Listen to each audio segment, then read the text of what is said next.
মই নকৰিব দেই আমি হেভি মাল পাই আছো আমিতো এবিলাকত যোৱা নাই অধ্যক্ষ মহোদয় এইখন চৰকাৰক যদি ডিসক্ৰেডিট কৰে অধ্যক্ষ মহোদয় অসমৰ নিবনুৱা যুৱক যুৱতীসকলে এটাই বুজি পাব যে এওঁলোকে আকৌ ৰাকেশ পালৰ এপইন্টমেন্টৰ দিনলৈকে ঘূৰি যাব এওঁলোকে আকৌ গড় হত্যাৰ দুৰ্ভগীয়া দৃশ্যবিলাক আকৌ চাব ইলেকশ্যনৰ আগত অন্ততঃ মুখ্যমন্ত্ৰী বনমন্ত্ৰীয়ে কয় যে ইলেকশ্যন আহি আছে গড়ৰ যাতে নমৰে দেই মোৰ ইলেকশ্যন আছে ইয়াত আকৌ নহয় নাম্বাৰটো বাঢ়ি বাঢ়ি গৈ আছে ইয়াতকৈ ডাঙৰ সিন্ডিকেট কিবা হ'ব পাৰে নি মাইনমাৰৰ পৰা সুপাৰী সদায় আহে একটাত সুপাৰীটো ধৰিব লাগিছিল আজি সিন্ডিকেট কৰা লৰাবিলাকে মানুহবিলাকে যেতিয়া গুলি খায় ইয়াত হুলস্থুল কোনে কৰে হাউচত বিৰোধী পক্ষই কৰে নে আমি কৰো অলপ যদি পুলিচৰ লগত মতভেদ হয় পুলিচে উপায় নাপায় গুলি খুলিবলগীয়া হয় আপোনালোকে পুলিচক এনেকে কন্ডেম কৰে যে পুলিচ দিব নালাগিছিল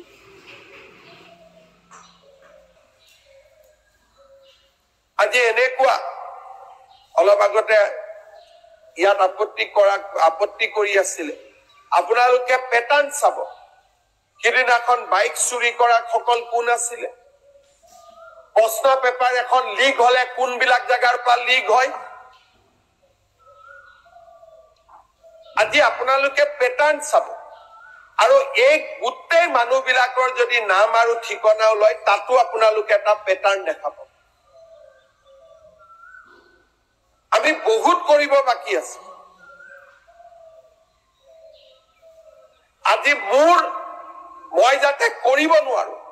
এবাৰ হাইকোৰ্টত কেছ দিব যে কেনেকে এনকাউন্টাৰ হল একেবোৰ মানুহে সুপ্ৰিম কোৰ্টত যাব কেনেকে এনকাউন্টাৰ হল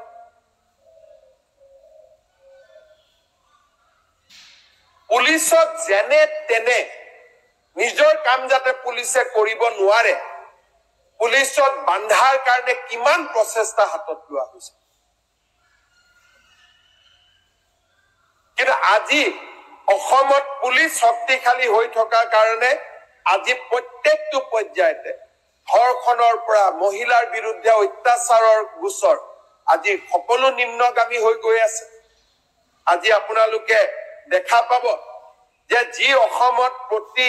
14 পৰা 16 চনত 1.2 লাখ কেছ ৰেজিষ্টাৰ হৈছিল আজি আমাৰ অসমত 40,000 কেছো ৰেজিষ্টাৰ নহয় কোনোবাই ক'ব পাৰে কেছ ৰেজিষ্টাৰ কৰিব নিদিয়ে মাৰ্ডাৰ কেছ এটা ৰেজিষ্টাৰ নোহোৱাকৈ থাকিব পাৰিব নি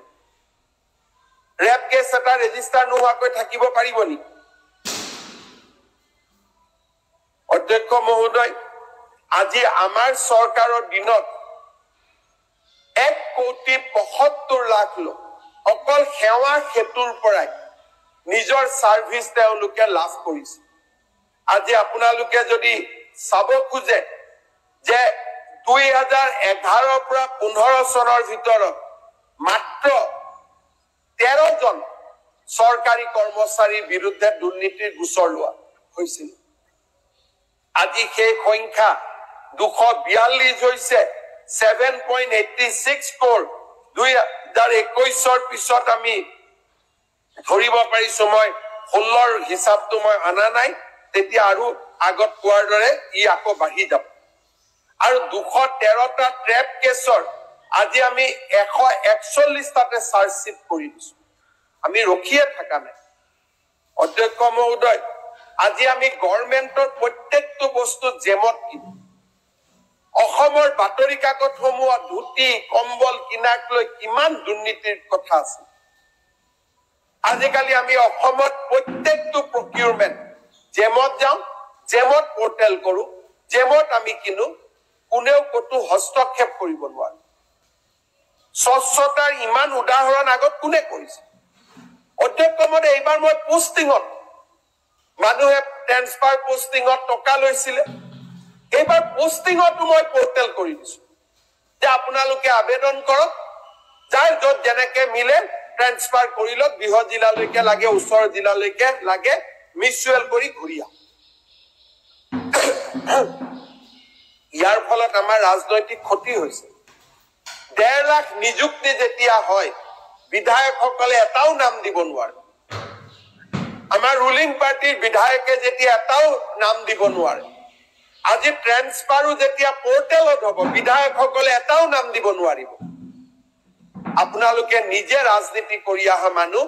ৰুলিং পাৰ্টিৰ এমএলএ অপজিশনতো ক'ব পাৰে যে মই বিধানসভাত মুখ্যমন্ত্ৰী গালি দিছো মুখ্যমন্ত্ৰীয়ে মোৰ কাম নকৰে কিন্তু ৰুলিং পাৰ্টিৰ এমএলএ এজনেতো এইটো কথা ক'ব নোৱাৰে আজি কোনে অসমত স্বচ্ছতাৰ এক নতুন আন্দোলন নিৰ্মাণ কৰিছে আৰু আপোনালোকে মুখে অভিযোগ দি আছে আজি ট্ৰান্সফাৰ পোষ্টিংলৈকে মে মাহত ট্ৰান্সফাৰ পঞ্চায়ত ইলেকশ্যন নহলে এপ্ৰিলতে ওলালহেঁতেন মে মাহত ট্ৰান্সফাৰ পোষ্টিং ওলাব 8,000 transfer order at a day ওলাব কোনেও নিজেও গম নাপাব যে মোৰ ট্ৰান্সফাৰ হৈছে কিন্তু তেওঁলোকে যেনেকে বিচাৰিছিল তেনেকে হ'ব কম্পিউটাৰে এআই কথা কৈছে এআই আৰু কম্পিউটাৰৰ জৰিয়তে ট্ৰান্সফাৰ অৰ্ডাৰ ওলাই যাব যদি দুৰ্নীতি কৰিব ইচ্ছা থাকিলেতেন মই এইবোৰ কাম কৰিলোহেঁতেন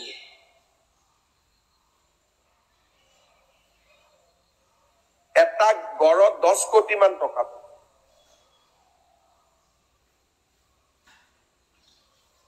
10 কোটিটো কমেই যেটো আমাক ইন্টাৰোগেশনত কয় মইতো প্ৰথমবাৰ মুখ্যমন্ত্ৰী তৰুণ গগৈ ডাঙৰীয়া তৃতীয়বাৰৰ মুখ্যমন্ত্ৰী ৰকিবুল হুছেইন তৃতীয়বাৰৰ বনমন্ত্ৰী তেওঁলোকে গড় হত্যা ৰোধ কৰাটো সাধাৰণ কথা আছিল কিয় কৰা নাছিলে তাৰ উত্তৰ ৰকিবুল হুছেইন ডাঙৰীয়া খুদিলে তেওঁ নীলা ফাইল দেখুৱাব আৰম্ভ কৰে তাতো ব্লেকমেইল কিবা এটা ফাইল লৈ ফুৰে নীলা ফাইল আৰে নীলা ফাইলত কি বস্তুটো আছে উলিয়াইটো দে নীলা কালাৰটো ভিতৰতো নীলাই হ'ব পাৰে মালটো কি আছে তেওঁলোকে জানিব কি আছে তেওঁলোকে জানিব যেতিয়া গড় হত্যাৰ কথা ক'ব নীলা ফাইলটো দেখুৱাই আৰে ভাই এবাৰতো ৰাজহুৱাভাৱে ক্ষমা খোজ যে হয় বিজেপি চৰকাৰে অন্ততঃ আমি কৰিব নোৱাৰা কাম এটা কৰি দিম আজি কংগ্ৰেছ দলৰ পৰাটো ক'ব পাৰে এটা কথা ক'লে আলোচনা উদ্ধত গুচি যায় যে হয় আমাৰ দিনত আমি নিয়ন্ত্ৰণ কৰিব পৰা নাছিলো আপোনালোকে নিয়ন্ত্ৰণ কৰিব পাৰিছে হাইকোৰ্টেও পিআইএল লৈছে হাইকোৰ্টেও লক্ষ্য কৰি আছে আমাৰ কোনো আপত্তি নাই উচ্চ ন্যায়ালয়ে আমাক যেনেকে নিৰ্দেশ দিয়ে কংগ্ৰেছ দলৰ বিৰোধী দলপতি ডাঙৰীয়া উচ্চ ন্যায়ালয়ত গৈছে যেহেতু তেওঁলোকে উচ্চ ন্যায়ালয়ৰ প্লেটফৰ্ম এখন বাছি লৈছে মই মোৰ তাত কোনো অভিযোগ নাই উচ্চ ন্যায়ালয়ে যি কয় জাষ্টিস অনিমা হাজৰিকা কমিটিয়ে যি কয় আমি মানি লম যাৰ ওপৰত যেনেকে একশন ল'ব দিয়ে আমি মানি লম কাৰণ ঘটনাটো হৈছে অস্বীকাৰ কৰি লাভ নাই যেহেতু ঘটনাটো হৈছে somebody has to be accountable আমাৰ কতো আপত্তি নাই সুপাৰী ক্ষেত্ৰত মোৰ আগ্ৰহ হ'ব ইন্ডাষ্ট্ৰি মন্ত্ৰী ডাঙৰীয়াকো মই অনুৰোধ কৰিম যেনে তেনে আমি সুপাৰী প্ৰসেসিংটো অসমত কৰিব লাগে যাতে এই চেপ্টাৰ বিলাকে নোহোৱা যদি হাউলিতে যদি সুপাৰী প্ৰসেসিংৰ ফেক্টৰী আহি যায় কমপ্লেইনে নোহোৱা হৈ যাব আৰু মইতো কম যে মনোৰঞ্জন তালুকদাৰ হৰেন মহন্ত মিলি আপোনালোকে ফেক্টৰী এটা খোলাৰ কাম আৰম্ভ কৰক আপোনাৰ শেয়াৰ নাথাকে সিপিএম এটো শেয়াৰ ল'ব নোৱাৰে কিন্তু স্থানীয় বিধায়ক হিচাপে মাটি বাৰী দেখুৱাই দিয়ক মানৱ দেখাইতো হেভিটো তাৰ হেভিটো বা কি সিপিএমৰ হেভিটোৰ লগত মানৱ দেখাৰ হেভি নিমিলিব নাই মই এইটোকে কৈছো যে এজন ব্যক্তিৰ লগত লাগি থাকিলে সাধাৰণতে এনেকুৱা এটা ধাৰণা হয় মই আজি আৰু ক'ব খোজা